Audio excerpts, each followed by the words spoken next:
Welcome back to the Tosche Station podcast, and as you can see, we are doing it a little bit differently today. We're doing a tier list as part of the podcast, so that's why I'm recording. Gentlemen, how are we doing today? It's hot as balls here in California. Um, Before we start, I just want to make sure that the viewers can see the screen and not your ugly mug. I don't want to turn away any potential listeners. Listen, man, Just want to they're make gonna get sure. all of this, okay? Whether you like it or not. What a gentleman.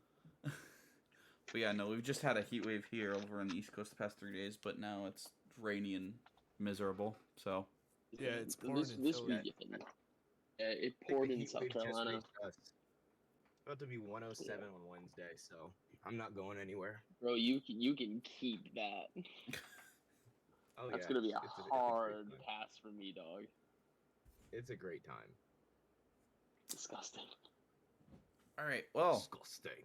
we're just gonna start with a tier list. I thought of this a few days ago, and I literally just looked up Star Wars tier lists, and this is what I found. So we got Grandmaster, Council Member, Master, Knight, Padawan, Youngling, and we're gonna start with the very first one, Episode 4. Let me get your guys' opinion first. Peter, you go first. Episode 4. I love that movie. I would put it as either council member or master, simply because the movie itself would stand alone without anything else that follows it. The movie was designed to be a standalone film that if you only watch A New Hope, walk away and never see anything else, you have officially seen a full movie. So that, I'd put it at council member. All right, Nick. I very much agree with Peter. It's where Star Wars all began. It's something that can really stand alone. It's a very nice self-contained story, supported beautifully by like Rogue One. Um, so yeah, I would definitely put it at council member. Seon. I agree. You know, not like nostalgia factor notwithstanding, everything about Star Wars kind of wraps up neatly in itself. You aren't introduced to the Emperor. You aren't introduced to any higher power aside from Darth Vader and Tarkin and the Moffs. And while it is implied, well, you know that the Moffs all die on the Death Star, and it is implied that Darth Vader goes careening off into space, so that like you know even like it can function in that way as a kids movie, so that like you don't really see the bad guy, you don't really see the bad guy die, and he just like disappears. He like falls down the hole, no, that kind of thing. um like I'm even sorry. no, it's true. Like it is funny, but it's true. But like also in that Internet. in that same moment, you also see like a bunch of good guys die, which kids movies often do. Like you see you see the good guys sacrifice themselves, while the bad guys kind of like just disappear when they die or whatever. And yeah, it's just a really good movie that wraps up on itself. It offers like high stakes, etc., etc. So yeah, Grandmaster, or sorry, council member. I was laughing, Seon, because you say it could act as a kids movie, and the first thing that pops into my head is the scene where Luke goes back to his home, finds his aunt and uncle Burn literally body of his barbecued on the front step. Like, yo, a kids movie. Just make it Human PG-13, it's barbecue, fine. human barbecue. It's a kids movie. Ain't nothing wrong with that. Just make it Also, PG-13, it's fine. the lightsaber fight between two geriatrics in that movie was just oh no. Oh. Oh, I'm yes. sorry, but like the way that we assume Darth Vader fought in like Legends versus the way that he fought in A New Hope is criminal. Especially after you watch episode 3 and then watch 4, and it's like, I know it's been a significant time difference, but what Like I know it's been happened? 19 years, but good lord, They, lo- man, they lost a What are step. you They, doing? they lost a step. What can I say? it's more than a step. Also, when you see like how when you see how people look, in the Clone Wars era versus how they look like in the Mandalorian era, like it's been Bo-Katan looks like she hasn't aged. Looks like she's He's only aged like what 5 years. All I'm saying is Obi-Wan needs a nice moisturizer. Yes, I mean I remember being Yeah, confused, so confused, like watching episode 3. Tatooine was not kind to that man. No, but I remember watching episode 3 and then watching episode 4 You and didn't being bring like, any suntan lotion to Tatooine. I can't imagine that's good for your skin. no, all this No this aloe. he No should aloe. he should have listened to Anakin the Sand. Just No eats at your aloe it just eats at your skin. But no, I definitely Drop agree in a too. force and it gets everywhere. David, what's your consensus? I think it's meant for, like you guys said, like a one-off. Like it was never meant to have, like, a sequel, and it kind of leaves like the viewer to kind of come up with its own ending or come up with its own story. Like, this is what I think happened to Vader, or this is what I think happened to so and so, and this is what I think will happen. Like, it kind of left the viewers out to kind of be creative, and I really liked it. Obviously, not a lot of action, as far as like lightsaber fighting goes. What? Like, I'm talking about like Okay, lightsaber, like as far as like the lightsaber fighting. Yeah, you definitely had to qualify that one. No, I know. I thought Also, Chewie never got his medal. no, he did not. I thought the Han Solo introduction though was very, good. I liked his character in that, movie. So, I think it deserves a seat right at council member. That's where we're gonna put it. Beautiful. All right, and I'm just moving along the list here. We're not It gonna go. actually really bothers me that these are not in order. Yeah, I know. Do you want me to go in order, starting with the originals, or should I just? No, let's do that actually. All right.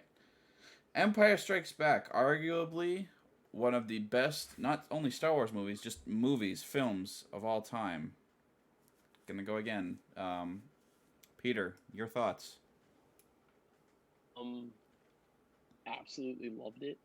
For the longest time, the only Star Wars movies I had in my house, the prequel trilogy and 4, and A New Hope. So like I very rarely got to watch The Empire Strikes Back and Return of the Jedi, but I watched Empire Strikes Back actually as a virtual date with my girlfriend. Sat down and Aw. streamed it together on Disney Plus. That's adorable. Goals. We had dinner and we FaceTimed and we watched it. Stop It making the rest is of us feel lonely. a cinematic masterpiece. The fact that there's so much loss that like you watch movies like trilogies and like you'll see like, oh wow, the heroes are doing really well, everything's going to plan. Wow, I mean they face some losses here and there, but like nothing too overwhelming. They've always managed to pull through. And then you watch Empire Strikes Back. Um, Luke's dad is a space Nazi, who cuts off his hand. Um, Han Solo is frozen in carbonite with the original intention of killing off the character for the rest of the series. Um, you have like a massive betrayal in the form of Lando, and you're also introduced to the powerhouse of a character, Boba Fett. So for that, I'm gonna stick that one in Grandmaster personally. We'll keep the same order. Nick, you go ahead. I also agree it's Grandmaster. I mean, growing up, it was by far my favorite. I mean, I feel like one of the most iconic scenes of all of Star Wars is the Battle of Echo Base on Hoth, and Mhm. just seeing the AT-ATs and the snow speeders, and Luke Skywalker using the like bungee cable to take out their legs, and that's just so iconic. Rebels, and I just think it's like one of the best parts of all of Star Wars. Good shot, Jensen. Also, I'm very partial to If you know, you know. the reveal in Cloud City. One of the Mhm. most iconic parts of cinematic history is, it's also one of the biggest Mandela effects is, you know, uh, no, I am your father. Like, Was so I just think, gonna bring that up, yeah. yeah, I think it definitely belongs in Grandmaster. Sayon. I could not agree more. There is Empire Strikes Back is not only one of the best, is not only the best Star Wars movie of the original trilogy, it's probably one of the best Star Wars movies, period, if not the best. Like we talk about, and like to Peter's point, you read books, right? There are very few books or movies, series in general, where the good guys take such heavy L's as in The Empire Strikes Back. Like the name does not lie. The Empire struck back, and this was not like a, oh, we're gonna push you to give us a little time. This was a, no, we're gonna throw you off of a cliff onto some sharp rocks and just leave you there. Like the debt. Okay, so the loss of Echo Base was huge. The personnel, the manpower, the fact that everyone was scattered, etc., etc. You know, Han Solo, you know, general of the rebellion being frozen in carbonite. Leia, princess of the basically face of the rebellion, being almost captured, huge blows, and then the blow to Luke himself, like not only getting into the family business with losing a hand, but also learning, like Peter said, that his father is a space Nazi. Like huge blows to just like personnel and morale, and just like it leaves you wondering, okay, how are they gonna pull this out? This movie needed a it needed a resolution with Return of the Jedi. And like it's just there I'm an English major and I can't really put together words to describe how great this movie is. So that should tell you enough. One quick thing, David, before you give your final thoughts on it. Absolutely. I would just like to point out this movie was so influential when it introduced Yoda. The way Lucas introduced Yoda as this, unassuming figure that, the main character doesn't think much of, the audience doesn't think much of, and then you see it's a powerhouse of a character. The way that this movie did that so well that Lucas tried to repeat it with Jar Jar, I think says a lot about how this movie was made and just the impact it has had. Did you just compare Yoda to Jar Jar? Yes, because that's exactly what George Lucas was trying to do with the Phantom Menace when he Well, introduced Jar Jar, was to have the character be an unassuming, like, oh, it's just a weird character, and then you see that that character has a much larger potential. Yeah, but So like that Jar he Jar tried had to do it. but he had, but he no, he did nothing. So it's because George wanted to do that with a Phantom Menace, but when the fans backlash so hard against Jar Jar, he scrapped the idea and put him on the back burner. Initial plan was to have there be a big reveal about the fact that Jar Jar was a much more important character than he was believed to be in the Phantom Menace. But when the fans lost their crap for how annoying Jar Jar was, George was like, "Yeah, I'm gonna cut my loss on this and just not go with that plan." that was a smart plan because he turned Jar Jar. The thing was with Yoda, Yoda wasn't annoying. Jar Jar was a bumbling idiot. I mean, if you watch it in Episode 5, Luke finds him annoying.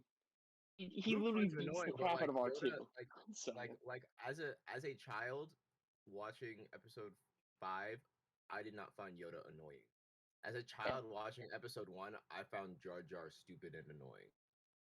well, that it's obviously a completely different comparison. It's just the fact that George liked what he did so much with Yoda in Empire Strikes Back that he tried to repeat it. That's what I'm trying to say overall. SMH. Well, going off that, I definitely think that The Empire Strikes Back. I mean, for me, it was like I just remember watching it for the first time and just being absolutely like stunned and like, well, I've never seen a movie where the villains actually win, and I was like, this is kind of upsetting. And that thing with the Mandela effect too about the whole like, no, I am your father instead of saying no, Luke, I am your father, like that too. That's pretty huge. That's why I actually think Nick. I know you said the Echo Base battle or the battle on Hoth was probably the most like iconic Star Wars scene. Me personally, I think it's that whole "No, I am your father" because of the whole Mandela effect. Um, but it just introduced a lot. It threw a lot at us, and it left us wondering, like, how can we bounce back from this? And yes, I do think it is one of the best Star Wars pieces ever created. So that is why it's going up to Grandmaster. Um, and last but not least, in the original trilogy, where is it? Return of the Jedi. Very controversial, surprisingly, for some people of the Star Wars fandom. Peter, take it away. So I'm gonna get some flack from this. Oh Um, boy. I'm all about payoffs when it comes to like when you're watching a trilogy, like The Lord of the Rings, for example. The whole like the ending of Return of the King, where there's like four different endings, but every story is getting wrapped off and like or wrapped up, and you see like all these characters get payoffs for the journey they've had across the trilogy. That is one of my favorite things when it comes to books, movies, shows. A development that leads to a really cool and just satisfying payoff is one of my favorite things. And Return of the Jedi delivered on that in so many aspects. It was a satisfying end to that trilogy. Um, before Disney cocked it up. Um, and I'm gonna be honest, I don't. This is where I'm gonna get flack. I don't mind the Ewoks. Don't think they hurt the story in any way, shape, or form. Yes, I think it is a little silly. You know, plush teddy bears can destroy galactic Nazis with like ease, but honestly, I think the Ewoks, as much as they don't bother me, is a little ridiculous. But the ending battle between Luke, Palpatine, and Vader, that in and of itself makes the movie for me.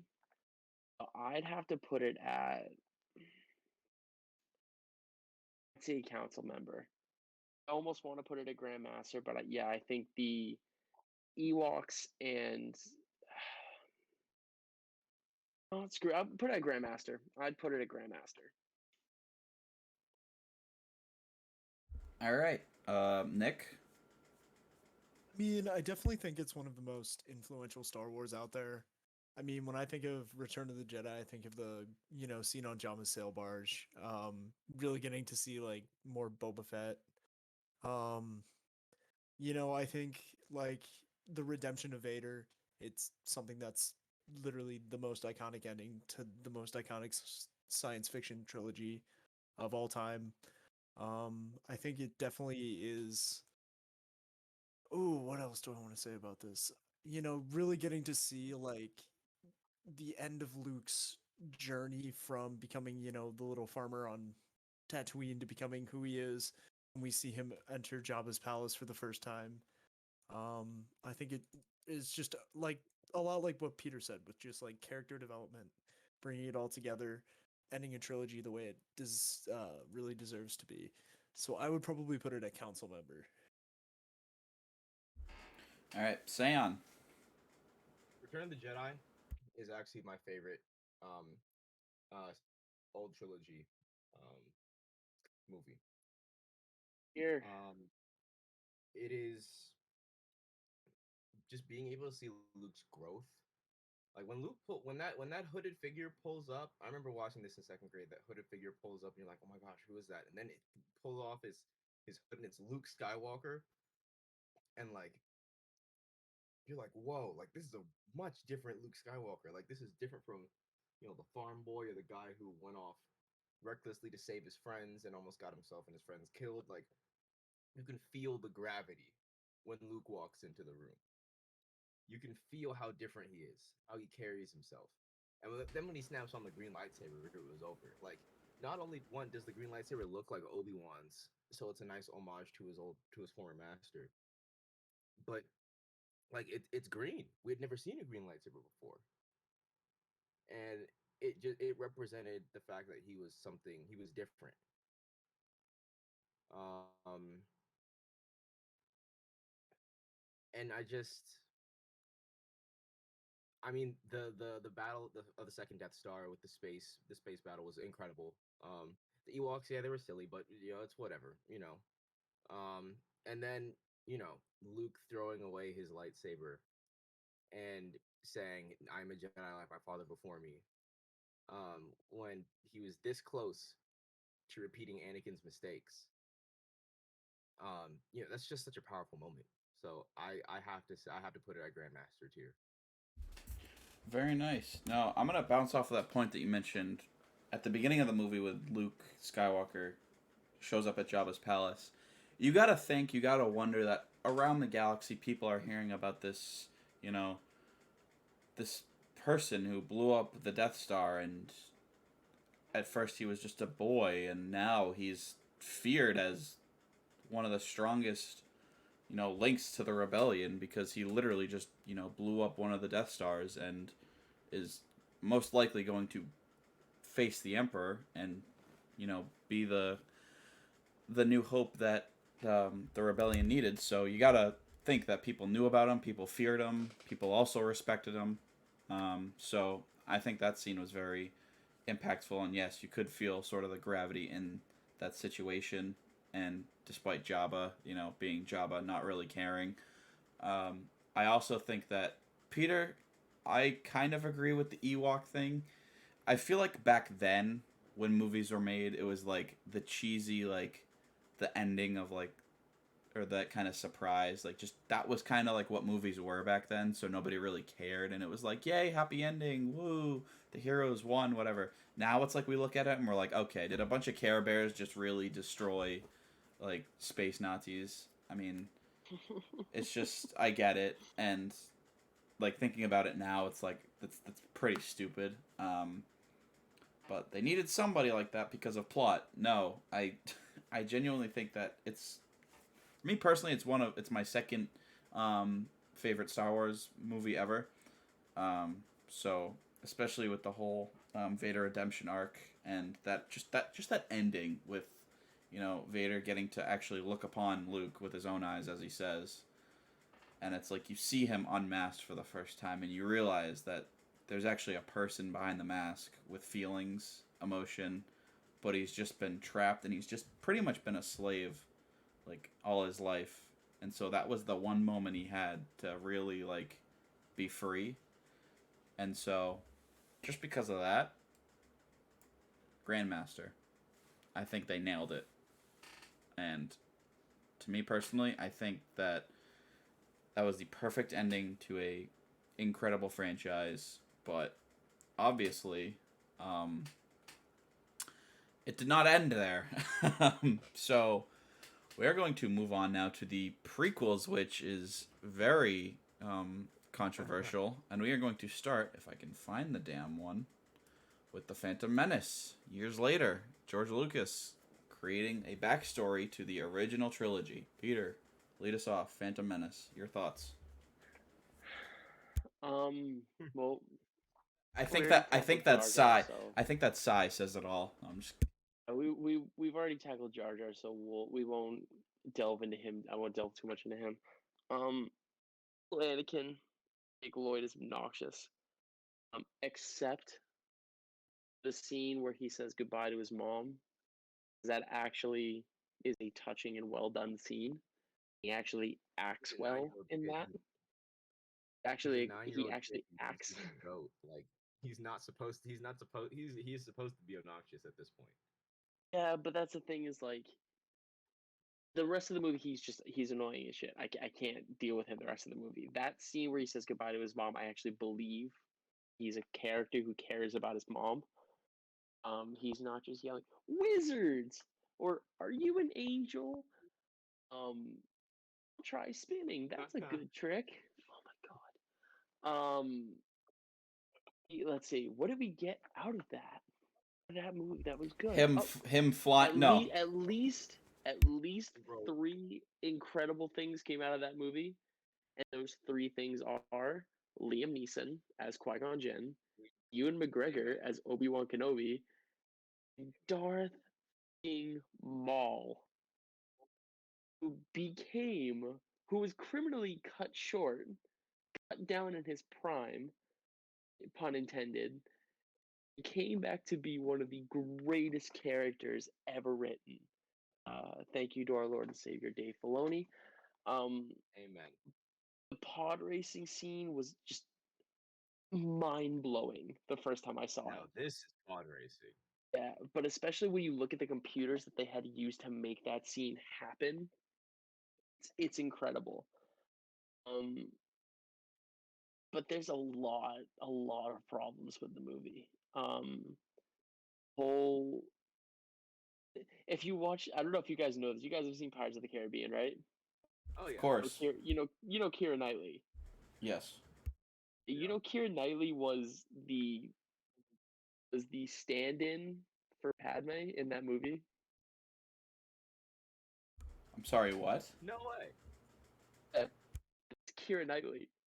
Do you notice how much performance Keira Knightley gave as the decoy, other than non-existent?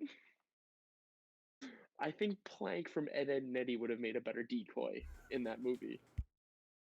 Um, yeah, there were a lot of issues. Watto was obnoxious. Just if anything, I would have to put this one at night because it's a solid middle Ooh. ground movie. There's some good things.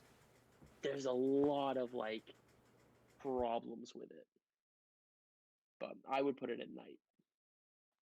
All right, Nick, bounce off of that, if you will. Yeah, no, I definitely agree with a lot of what Peter said. I think it was definitely not what a lot of fans expected when it first came out. I thought there was a lot of potential in the movie. I think they spent way too much time on Tatooine. I think the pod race was cool, but they spent so much time just kind of talking and chilling with Watto and everything like that. I mean, I absolutely love the dynamic between Qui-Gon and Obi-Wan, so much so that I just bought Claudia Gray's book, Master and Apprentice, which takes place as like Qui-Gon and Obi-Wan before the events of Episode 1. So I'm really excited to start reading that. Um, I really love, obviously, Duel of the Fates in the end. Absolutely great scene. We get really to see the development a lot of kind of what the Trade Federation is. We don't get to see that in some of the other movies, as well as a lot of the inner workings of the Senate. So I think there's a lot of cool stuff in this movie that on second and third watches makes it awesome. But for a casual fan, I think, either Padawan or Knight. So, yeah. All right, Sam. See, this movie was a good world building movie. This movie was a good movie in the fact that it set up everything that was going to happen in the next two. This was not a good standalone movie. Although I will say, I'm gonna say my ranking beforehand. I'm putting it at night, but Duel of the Fates is nearly single handedly good enough to put it at master. Like I just want to put that out there. Duel of the Fates is nearly single handedly good enough to put it at master because of how perfect everything about it is. Okay, you see Darth Maul first on Tatooine, right? And you think, okay, he just has a regular lightsaber. All right. He's a Sith assassin. He's whatever. He fought with Qui-Gon and okay, cool. When the music comes on and that hangar door opens up and he is standing there and he turns on not one but two lightsaber blades. One, but two. Count them. Two. One, two. Count them Two. two. Count them two. Bro, when he turns those on, you like this man is different. Like Not, he's built but different. that too, Sam. But like the acrobatics, the fact that Yeah, like and then he's was flipping it Ray around. The Park? man. The man was a. He was a Ray Park. freaking Go yeah. from we go from like the geriatrics in A New Hope to watching Ray Park flip around while he fights with Ewan McGregor. Holy crap! Must have learned that Like flipping the from choreography Yoda. is just unreal. Choreography in that fight is phenomenal. It's phenomenal. Like you can tell that they really like. You can tell that George Lucas really wanted to like take the lightsaber fight from episode 5 and 6. But let's face, because the fights from episode 5 and 6 were a lot more, pronounced than the fight in episode 4. But you can tell that he wanted to build upon the energy of that and just take it to the extreme, and he did that. Like he did that. But at the same time, the movie's pace is so slow until the end. Until they get back to Naboo, the movie moves so slowly. Like yes, it has enough action parts to keep you entertained, such as the um the pod racing scene, and the fight on Tatooine. But it just when they get to the Senate, it's slow. When they bring him before the Jedi Council, it's slow. And yes, do you need all that stuff to like build where Anakin's character is going to go and where the Republic as a governmental body is going to go? Yes, and like it's important that that's there, but it's not. It's just not done in a way that captures attention. So therefore, I have to put it at night. All right, going off of that, I will say, hands down, the introduction of the double-bladed lightsaber is probably the second most iconic scene in Star Wars history. The fact that they're using all of like the new technology and just new advancements with the fighting, the lightsaber combat, and just CGI in general. Obviously, CGI has advanced way more than it did in the originals. They took advantage of that, and I think Lucas nailed it right on the head with that. And I really liked how Darth Maul was very like sort of hidden until the end from the audience and from the basically from the Jedi too. He's obviously hunting down like hunting or tracking Qui-Gon and the rest of the crew when the ship crashes and they crash land and well, not crash land, but they land and he's there in the shadows. I like how he had very little dialogue. I like how he was just kind of this unknown like assassin. And like, oh my god, this is the next big. Some people may even be like, oh my god, is he gonna be like Darth Vader, like that good, like that level? But then they kill him off, and it what? So we thought. Well, yeah. Yeah, I mean, Just go work with me. Work with me here. Work with me here. Work with me here. Let's work. We're only at episode 1. Work with me here. They kill him Peter, I off, refuse to work with you. and they.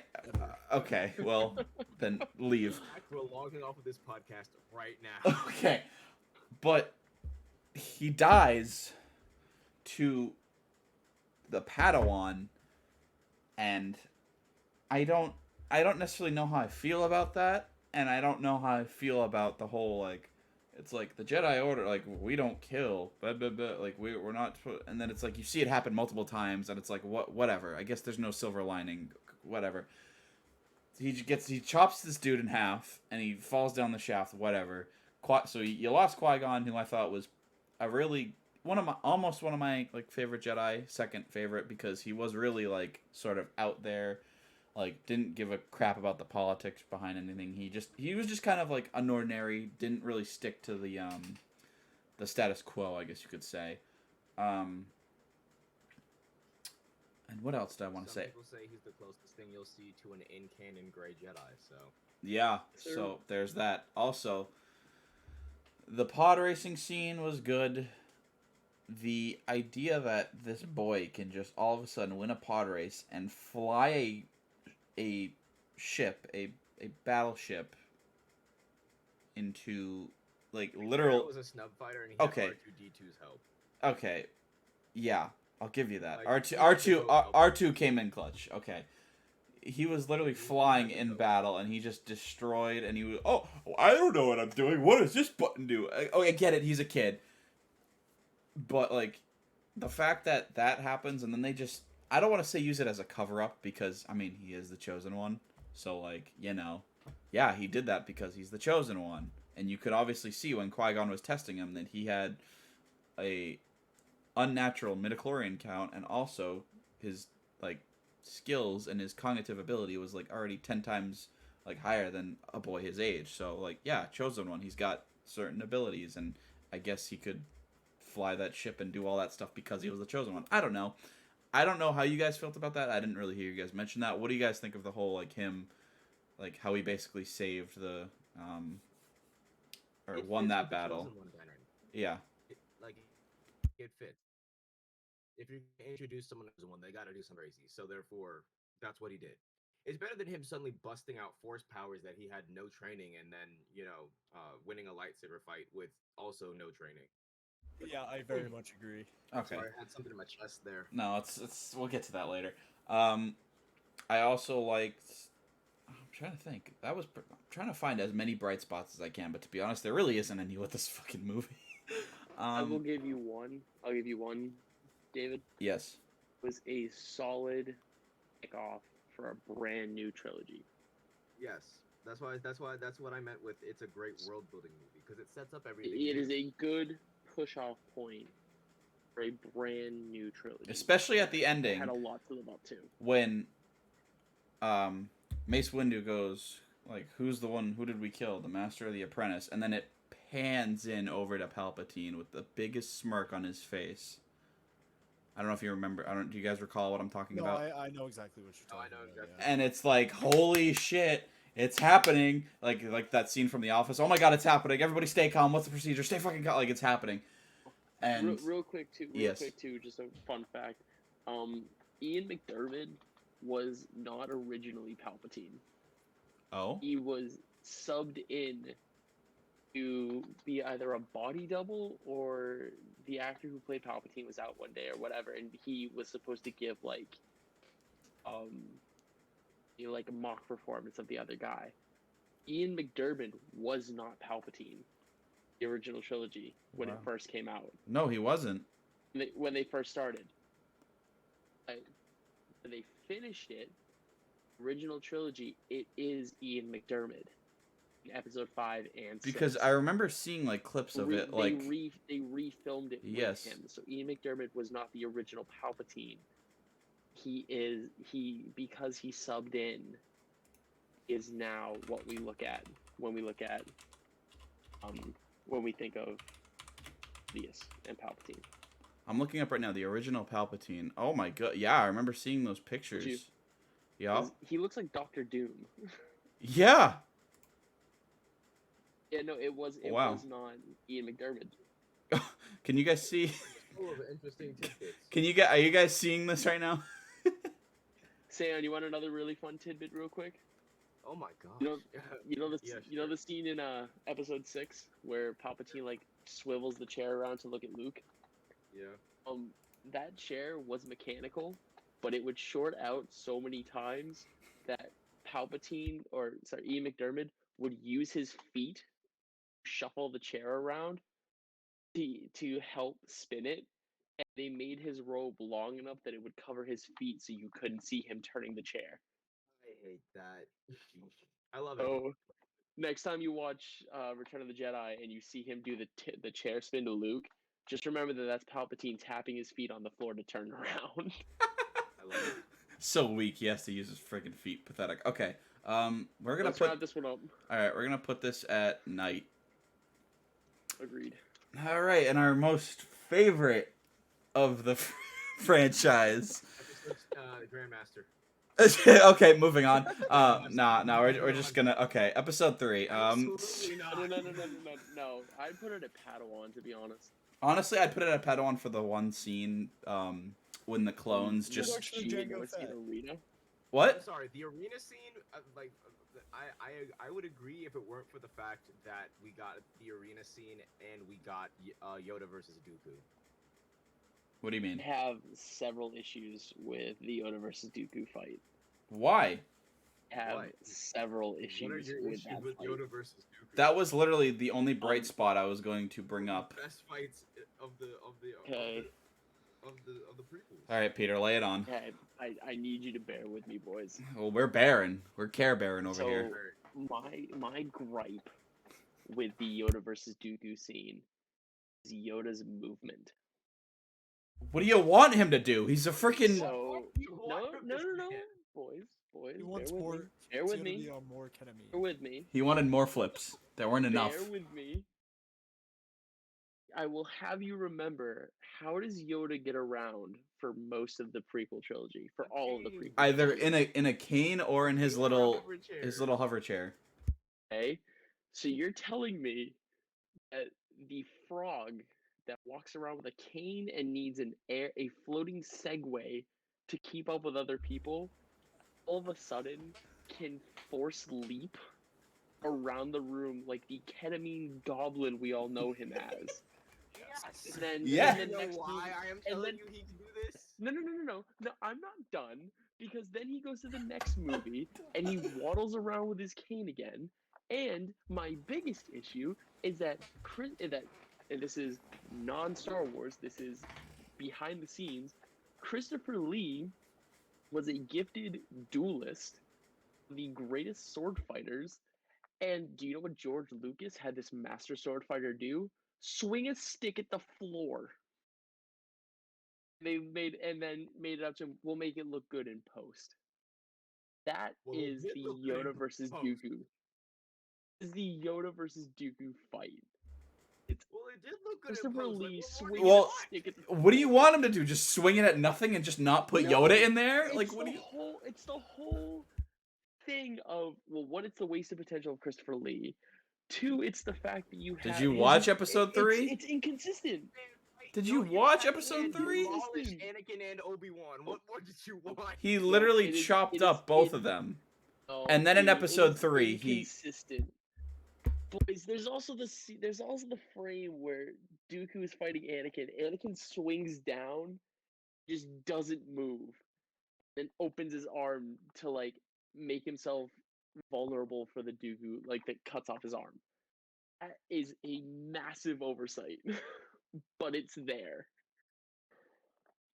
No, yeah, no, For that it was a, okay, when I okay. first saw it, it was cool as shit. When I Okay. first saw the scene, it was like, yo, this is Yoda. Holy shit, this is Yoda.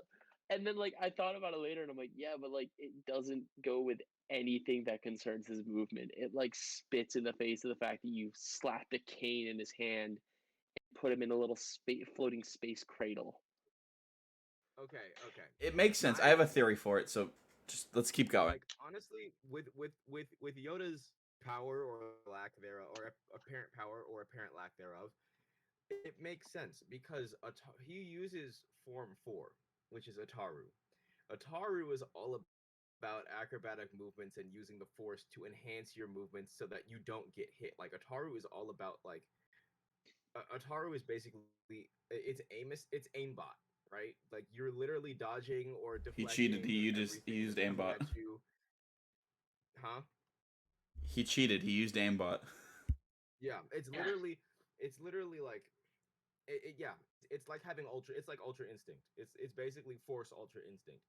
You are dodging or deflecting everything that's coming at you. You're using broad, wide strokes to keep your opponent guessing, etc., etc. Like the whole point, like a Qui-Gon was also an Ataru user, but of course Qui-Gon is limited by his one age and the fact that he has a human body. Two, his stature. He's tall. That man is that's a Liam Neeson is a tall man. Um, so like the point is that Yoda is conserving his like he is not supposed to be jumping around like that because like all the time because that's what he's doing when he's using the force. Like that is why he does that. It's not because he is logically supposed to be able to do that. Logically, no, he can't. But this is not logic we're talking about. We're talking about the force. The force is anything but logical. Talking about Okay, logic. I'm talking about the force. the To be force completely the honest, force literally when responded.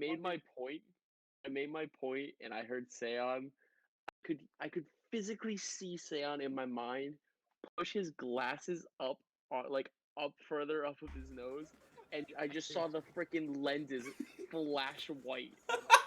Fuck.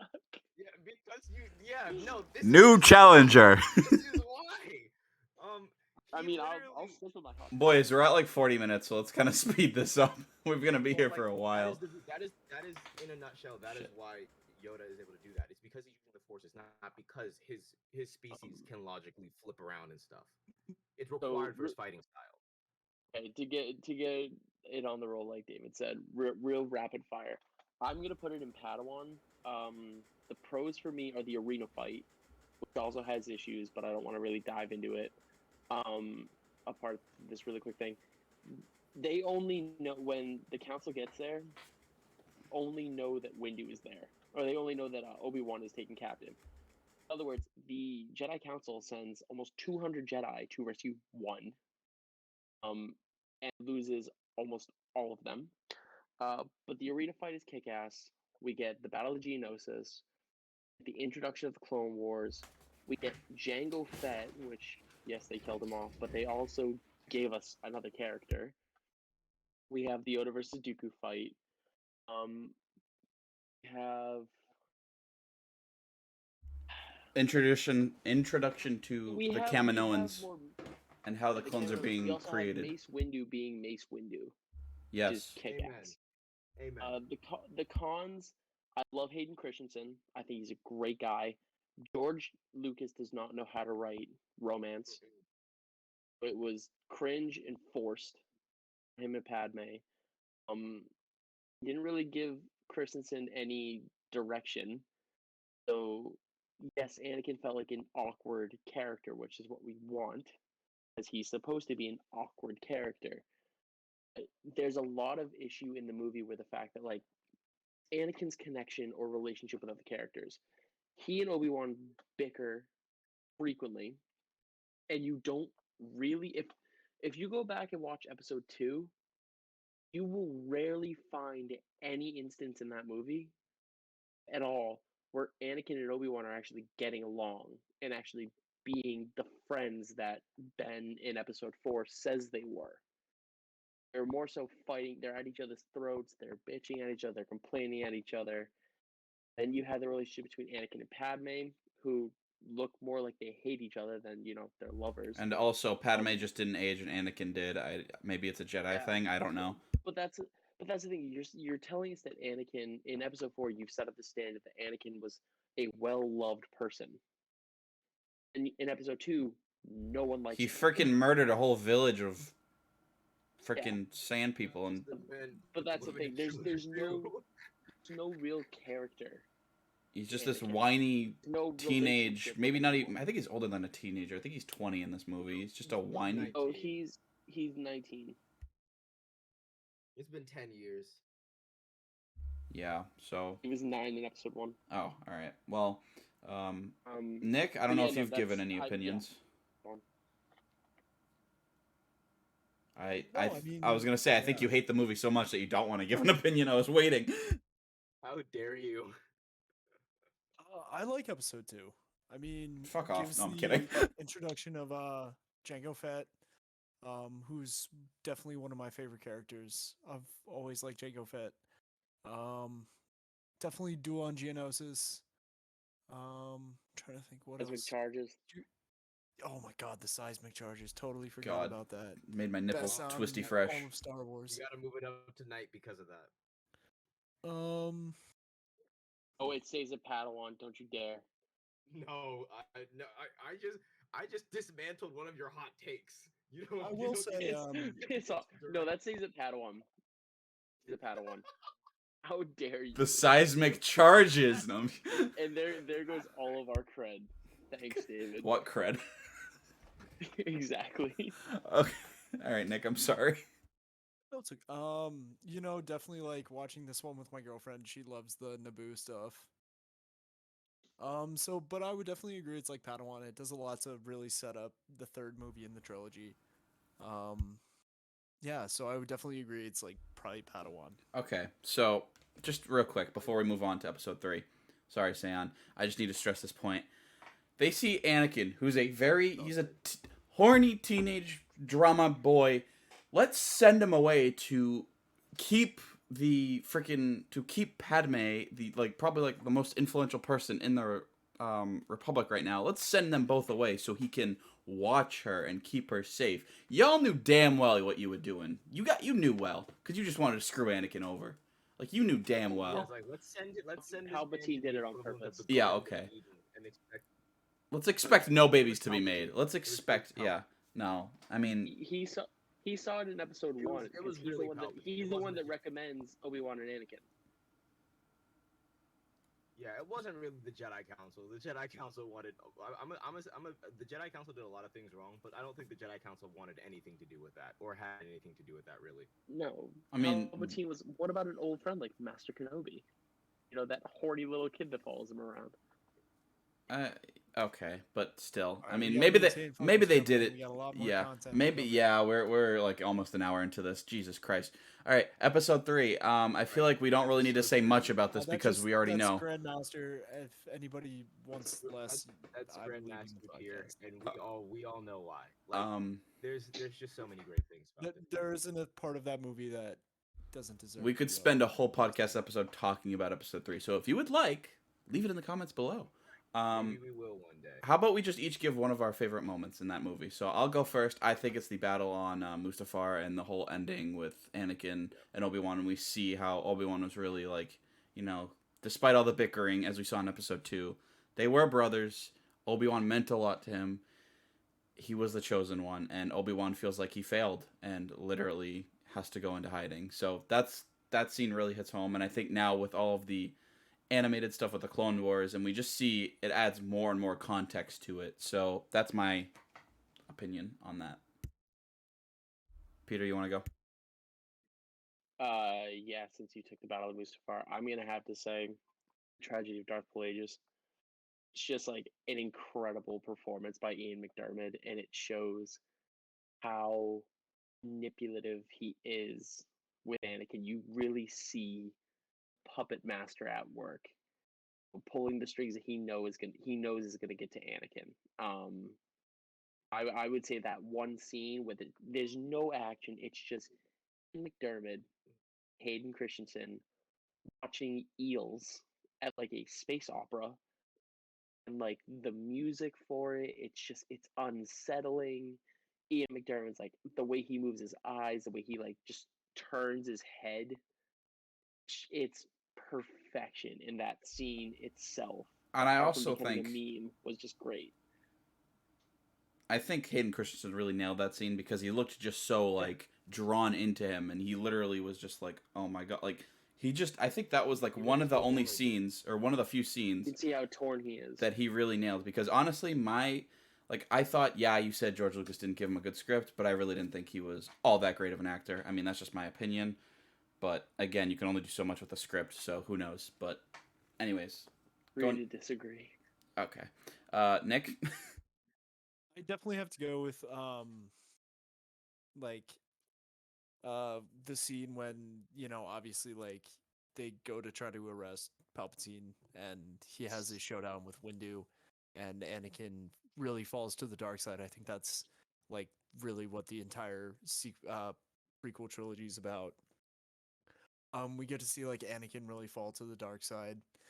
Just the culmination of his character throughout the entire prequel trilogy, and I just think it's great. And also we get to see why I, from my entire childhood, called him Mace Window, because he got shoved out a window. Unlimited That is- windows. Disrespect, I so know. disrespectful. That's so disrespectful. He's still alive. He is still alive. All right, Sam, He's go. 100% still alive. Since you took all the scenes that I was gonna take, I'm gonna go with the I intro. also took all the scenes I was gonna take. The beginning of episode Yeah. 3, the most iconic is where Star the Wars fun intro of begins. all time. Are you kidding me? The Battle over Coruscant, greatest space battle we've ever seen, bar none, hands down. End of discussion. My dog is literally clawing at my door. I think he has an opinion. But no, I agree. Throw her away. I don't know. And also, General Grievous loved him. Okay, should we start with the? Should we go with the shows? Clone Wars movie. Clone- Clone Wars movie. Clone Wars movie. Clone Wars movie? Oh boy. Moving on. know. I'd put that. I would put it at Padawan. No. Because it's so dog shit. It's just freaking It's horrible. not that bad. It's horrible. It's so bad. Yeah, it's not great in reference to the show. First of all, the animation. However, Well, Kickoff if we're point. putting it at Padawan, I don't think that episode 2 deserves to be on the same tier as the Clone Wars movie. so then we'll just do that. There we go. But no, That's even worse. like 10-year-old me or whenever this came out, I was like, oh my god, this is the best stuff I've ever seen. Because, you're a kid. You don't care about context and like criticizing them. You just see Star Wars lightsabers, flashy lights, war, and you're like, oh my god, this is the best thing since sliced bread. Lights, war. I really don't. I cannot believe the bullshit I am listening to right now. What? It's true. Dude, When you were 10 and- years old, did you really sit there like and with a pen and paper and like criticize this movie? No, you didn't. You No, just but, saw like, lightsabers, no, you saw action, and no, you but, were like, like, "Oh my You god!" have another duel between Anakin and Dooku on Tatooine, Okay. which is dope. You have Ventress versus Obi-Wan. You have good scenes. To be honest, I don't really remember much of this movie. I really don't remember You much. li- you It's beat a it- movie, oh which my is why God. I agree. I agree that this is a Padawan tier movie, but I don't agree Well, with you putting can it. stick it a Like, Padawan, not Youngling. but I'm holding fast to the belief that Episode 2 is better than this movie. For sure. But no, I agree with Peter. This is definitely a Padawan ranked movie. Sure, there were some really cringe moments, but like at the end of the day, it's a solid setup movie. It's a solid setup movie. It's you have some really great duels, and like Peter said, you have great moments where you're introduced to clones that have a personality, like Rex and Cody. And you have some great like the mission to Teth where the ATTEs are going up that mountainside, the cliff face. That was dope. That was really cool. I like that It was a very lot. innovative. It showed Anakin as a general, Yeah. how he was kind of And coming off how of Episode 2. he also has a Padawan now, who we Mhm. will not discuss at this point because at this point, this is probably when she was at her worst. Nick, So go moving ahead. on, Clone Wars series. that- A Grandmaster. I mean, definitely a Boys, show that boys. just got better and better, like a fine wine. Just every season, I'm not- got yeah. progressively more and more intense, more and more about I'm like what it disappointed was that about. Clone Wars isn't on here. That Other what? animated one. Oh, the other Other animated one. animated 2003. Clone Wars. That would also be Grandmaster. That would- tier, that in would my be- opinion. Yeah, That's that also one or Grandmaster. Count Can I Dooku. add? Can I add? No, I can't add. Whatever. Oh, Just you pretend it's up there. But we're not gonna go in depth about Clone Wars because it's literally 7 seasons long, and it's just there's so Yeah, many it's perfect. arcs. It's Um, perfect. If anything, We could it do gives several episodes on each Clone Wars. it gives the prequels more context, which is why the prequels are now much appreciated. Mm-hmm. Because without the Clone Wars, the prequels would probably still be hated today. That's my opinion. It also helped set up a lot of other things. Like it gave us setup for Fallen Order. It gave us setup for Bad Batch. It's given us setup for so much more content in the future. Yep. And moving on with that, Rebels. I would put Rebels at. I'd put it at council member personally. Ooh. Ooh. But the, Bold I would take. put it at Master personally. Yeah, yeah, Rebels. yeah. Rebels is very good. Don't get me wrong. But for everything I love about Rebels, there's something that's so Disney about it. That's kind of Mhm. cheesy. Like there's so many forced cameos. Like it's like okay, but this then you have person's really good back. cameos like Luminara. Yes, It scared the And- crap out of me the first time I watched it. Rough. it So, adds so much It's stuff like lore. that it's like, oh, this is Disney, and then you watch them like that, it's like, this isn't Disney. Yeah. That was Holy a crap. rough episode. That was literally the Yeah, entirety that- of Clone Wars season 7. This isn't Disney. But I would I will agree with you, Nick. Put it at Master. It just there was so much like we got Maul, we got Ezra, who actually was annoying as crap, evolved into a character. We got Kanan, we got Rex, we got a ton One of of my other favorite Jedi now, great. Ahsoka and Vader for the very first time.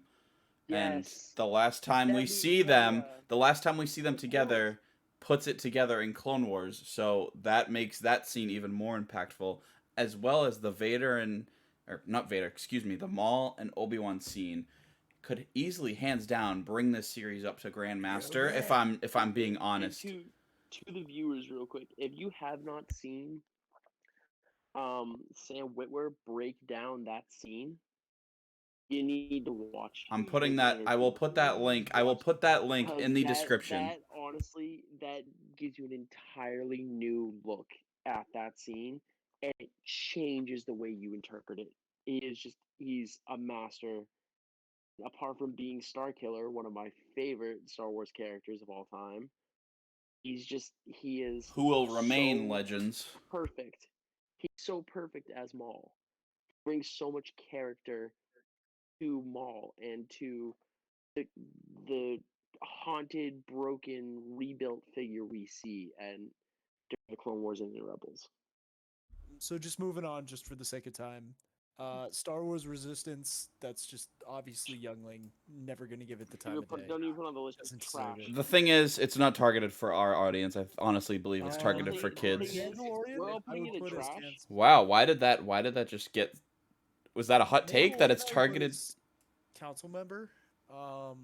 Personally, I think it has I would put it as council member, just because I think it has a lot of potential to keep going in a great direction and be amazing Star Wars content. I just want to see what You they know- do kind of after Grogu's gone, because I'm So, afraid We know what happens. That's Kylo the Ren show. fucking destroyed the temple, and I'm gonna argue with you real quick, Nick. I would argue that the season 1 of Mandalorian and season 2 of Mandalorian need to be judged separately, because season 1 is the Mandalorian, season 2 is Friends featuring the Mandalorian, because it literally they take away his story the second season, and it's all here's a cameo, here's a cameo, here's a cameo, here's a cameo, until like the last episode is the Mandalorian as a background character. but I mean, hey, the cameos were good. They were good characters. They're good, but I would argue that the Mandalorian itself should be in Master. First season, I would say I could see Council Member. I would have to say the show as a whole Master, because the entire second season undermines its protagonist. Understandable. I definitely think that it gives us more of a connection between him and the or Grogu, or the kid as he refers him to. It definitely, especially at the ending, it shows that he doesn't, like, he's got to go and they're separating. I also think that he learns more about what actually happened between the Jedi and the Mandalorian, and obviously meeting Luke as well. We definitely, at that time, Luke's considered like a myth or a legend. Nobody's ever seen him really, or he's very rare to be seen because of what he's done. He killed, arguably, as far as they know, he killed Vader and the Emperor. He destroyed the Death Star twice. He's thought of to be as almost this god, and so it makes sense for him to be a side character because of the importance in that scene and overall that episode. And as much as I didn't want Luke to be in this because we thought it would be forced, I think it was done properly. He didn't have a whole episode. He literally had a few minute scene, and it was done right. But I definitely agree. Sorry, Sam, go right ahead. No, go ahead. No, I mean, I agree with Peter's take.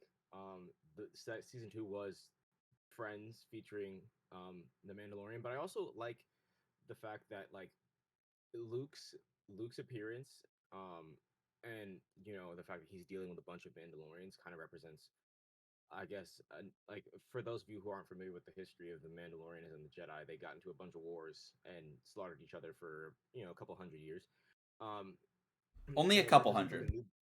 only a couple hundred, but it represents a new beginning between those two sides, because it's a Mandalorian on a quest to return a Jedi to what remains of the Jedi Order. So I really liked that. Like, I really liked that whole subplot. Like, for those who for people who like knew what was going on, or like knew what had happened, in the old Republic. So, but I do agree that it is master tier. Nick, go ahead. No, I agree. Very good. Very excited. No, to I see agree. the- Very good. Good assessment. Kidding. Go ahead. Spicy So take. Rogue One. I think Rogue One is my. Grandmaster. Oh, No, what? no, no, no, no. no. San, Go you've ahead, been Nick. cornered. San's been cornered now. I think the only thing he's gonna pull out of his pocket is the Vader scene, and that's why it should be No, Grandmaster. Finish your thought before we rip into Seon. I think it's very good. I really like the character of Gianna Urso. I think Galen Urso was kind of like, oh, really? This is the Mads Mikkelsen we get in Star Wars? He could have done something so much better. I feel. I really liked. I mean, obviously, like, I'm one of the shows I'm most excited for is Andor, just because the fucking U-wing, because that's my favorite ship. Um, I think we got so much cool stuff. We got so much more lore around the Death Star. We got to see shore troopers. We got to see Scarif. We got to see, um, like Death Troopers. I'm trying to think what else I love from that movie. Some of the cinematography in that was just absolutely gorgeous. But I just think it's a standalone, and it's kind of hard to include it in a ranking of all of the other Star Wars movies because it's something that has to sort of just be enjoyed on its own.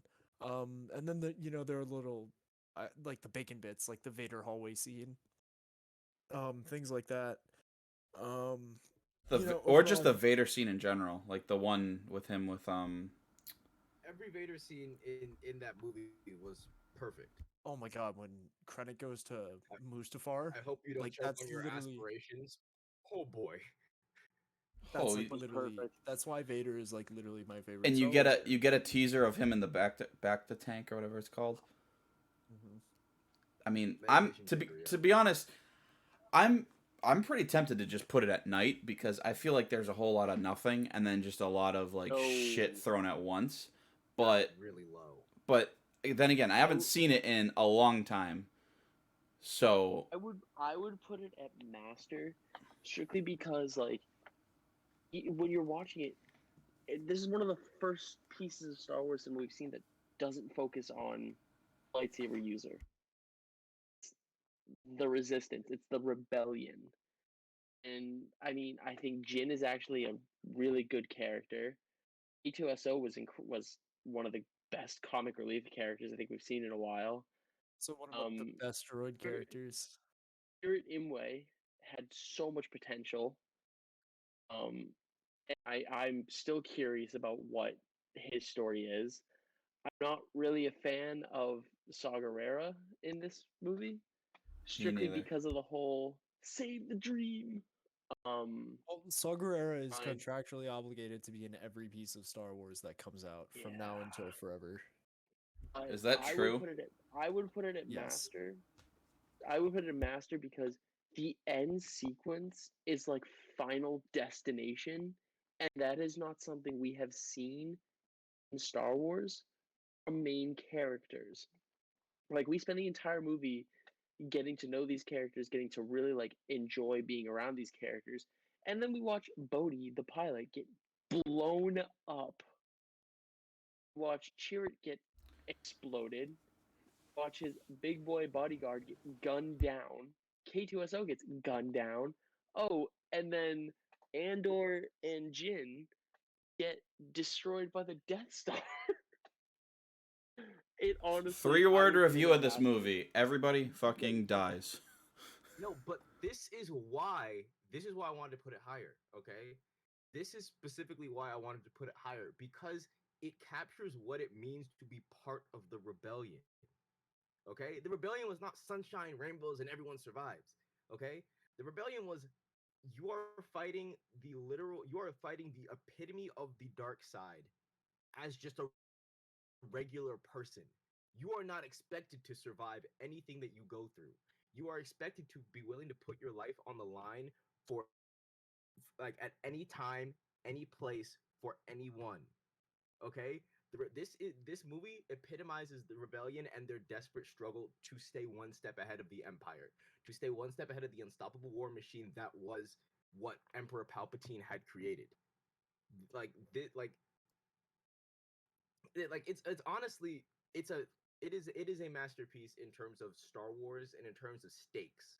Like and Nick, to your point, you said we can't. It's a standalone. You can't judge it in the experience. We judged the original trilogies like as standalone movies in the beginning of this episode. We judged episode 4 as a standalone movie. Or what our points were like, it's a really good as a standalone movie.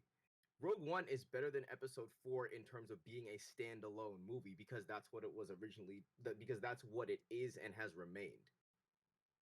Point. All right.